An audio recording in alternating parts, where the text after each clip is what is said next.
வானத்தை பார்த்தேன் முழு நிலவை மறந்தேன். உன் கண்களை பார்த்தேன் மின்னலை மறந்தேன்.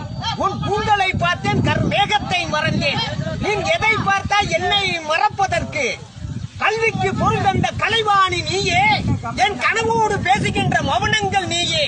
நான் குடைப்பிடித்து போவதுண்டு, மலையில் நனைய கூடாது என்பதற்காக அல்ல.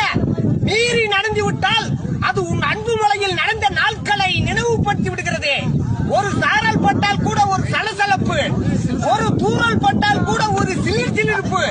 அது அந்த கால சந்திப்பு. வானத்தில் திரண்டு இருக்கும் மேகம் கூட காற்றுப்பட்டால் கலைந்து விடுவது. என் மனதில் திரண்டு இருக்கும் காற்று பட்டு கலைந்து விடுவதே கிடையாது. மேகத்தை தொடுவது சாதா காற்று, என் சோகத்தை தொடுவது சாகா காற்று. அந்த காற்று ஒரு காதல் காற்று. மேகமே என்னை நினைக்காதே, ஏற்கனவே